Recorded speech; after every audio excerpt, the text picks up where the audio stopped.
Thank you for joining us again today. Maybe you will recognize Elsie's face. We call her English with Elsie because that's actually what her website is called. And she has done quite a few courses with Global English. We last year also wrote a blog just touching on where Elsie has taught English, what she's done. So if you want to go look for the blog on the website, it is there on the Global English website under blogs. But today we're going to talk about something a little bit different. We almost want to start calling Elsie an old friend because she has been with Global English for such a long time, and we love catching up with her and hearing what she's thinking of and what she's doing. Maybe we should start with, what are we going to be chatting about today, at least, Elsie, is an online presence for a TEFL teacher, the importance of that, and just the day and age that we live in, how many opportunities there are online to do different things. You don't just have to teach.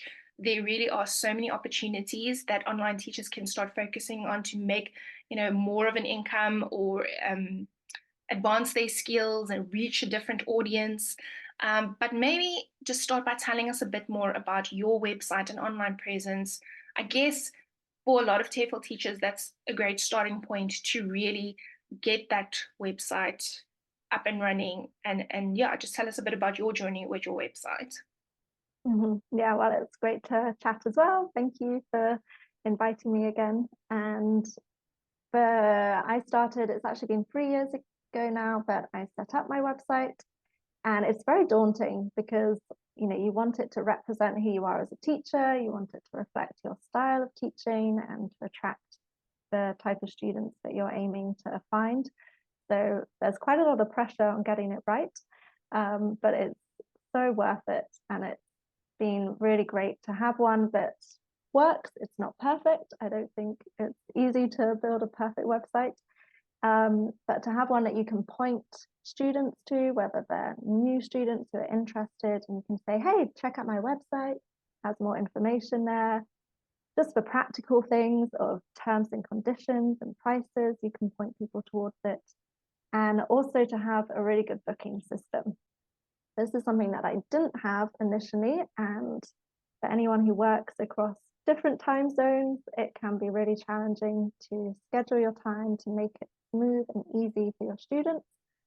So that's something that I worked on, and it's much easier once that is also up and running and students can just directly book a lesson and sort that out. So my website, I was very grateful to have the help of my sister, who's a designer, which I know not everyone has this, but it was a free website. And now I've also been taking it on and editing it and learning how to do it. And it's easier than it seems. So it's something to get the hang of. And yeah. I guess these days there are a lot of tools that allow people to build free websites, so it will take a bit of time. But if they do a bit of reading up on, what are the important things that their website need to have, all that information should also be available on blogs, on YouTube channels, and so there really is a lot to help them with starting off, building that website. And it's good that you're saying having a good booking system, because ultimately you want to make it as easy as possible for students to just book that time that they need with you, to be able to make payments, and then you're off. So Elsie, this year you're thinking about some new things. Tell us about what you've started researching and looking into as a TEFL teacher, as other projects that you can take on and then another income from. I love just teaching, and I think it's so easy to, every week you have your schedule and it's easy just to keep going with that. But it's been fun, especially over Christmas, New Year. I had some more downtime, so I was able to brainstorm a bit. And now that I've been teaching for 3 years, I feel like I've learned a lot about what works and what doesn't. And so some things I'm thinking about is maybe designing a vocab book for my students, something that then I could share and they could work with. There are so many different ideas. It's hard to think about which ones you then want to move forward with. now I'm getting totally lost of all my ideas because there's so many. I have lots of visions, but putting them into practice with a busy schedule is something different. But something else that has been good to do, and I think especially making the most, and one of your blog posts was talking about leveraging skills and what's available to us. So making the most of different technologies to be able to create really good lesson plans, something that you can then share. One of your blogs was talking about offering free resources. So that could be something that I think, like with a website, it's worth really investing ahead of time into some of these things. They're a bit more time consuming, but then once they are running, you can share them 1,000 times and send that link to your website over and over and over. So it does take some time up front, but from my perspective, it's been really worth it. I love that you say that, obviously, as a TEFL teacher, with your experience that you have now and all the learning you've done, that you've got all this knowledge that you'd love to share, and there are platforms now that make it so easy. Publishing ebooks, self-publishing, making books available on Amazon, and you could actually, again, use the platforms that you have, social media platforms, to promote that and earn some money from your knowledge that you put down into an ebook, self-published, sold. Again, yes, it sounds like a lot of work, but if you're passionate about just taking the time to do that, I think there's so much value that can be added. And yeah, I guess it just helps your students. It's something that you could even offer as a tutor and a teacher to your students when they sign up for lessons with you. So added value to your own students, but something you can put out to the rest of the world, that something that can be found and bought. So I really love that idea. I know of a lot of TEFL teachers who also write and get paid for that online. Again, so just using social media platforms to share your knowledge in videos. And you could start with affiliate deals as well. I don't know how much you've looked into affiliate deals, but that's another great different income stream for TEFL teachers. Mm-hmm.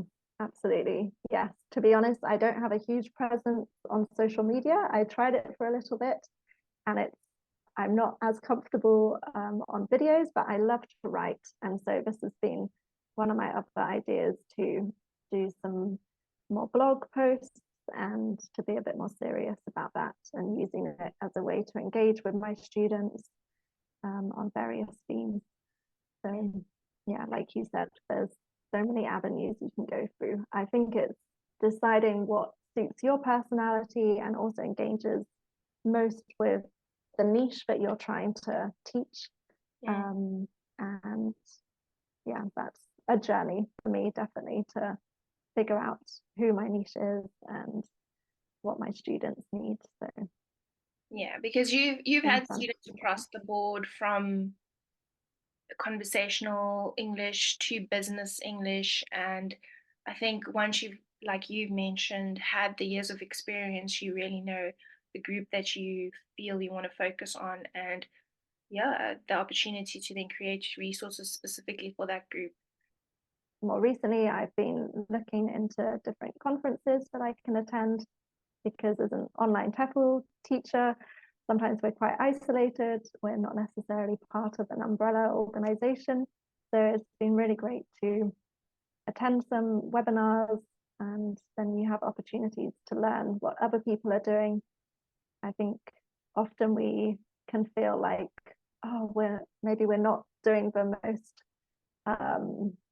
best lesson plans right now, and I wonder what other teachers are doing. And so that's been really encouraging for me to realize, okay, I am doing some similar things, or that's really great. I could include that more into my teaching practices. So, and I think there are lots of organizations. Yeah, people will be surprised once they start searching online. There is a lot happening in the TEFL community.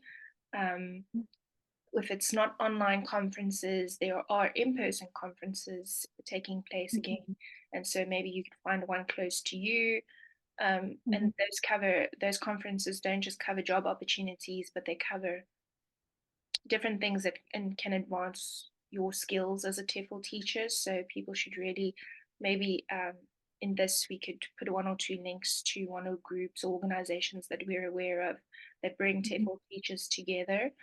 And that's just something, another resource that people can make use of.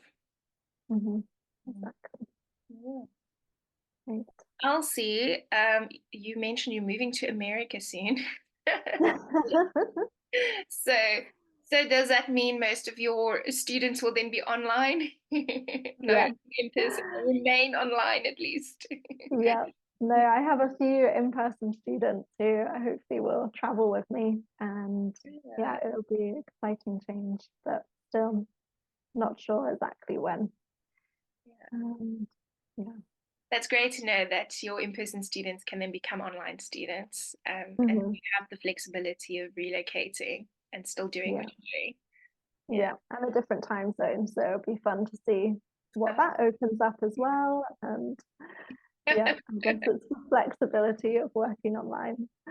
Well, Elsa, thank you so much for taking the time to catch up with us. And we really wish you the best in some of the new things you're gonna be doing. We'll keep an eye out, and Hmm. we'll definitely, as Global English, stay in touch and see. Hopefully, we can support you through the journey, and yeah, we'll see what we do together in the future. Hmm. Thank you. Yeah, it's fun to say the ideas out loud because it's good to share and get encouragement and Yeah. share ideas. And we'll Thanks. keep you accountable if you want us to. Exactly. This is really what I mean. So I can sit at home and write my ideas, but you can ask me in a few months whether I've put anything into action. Okay. Yeah. Thank you, Annie.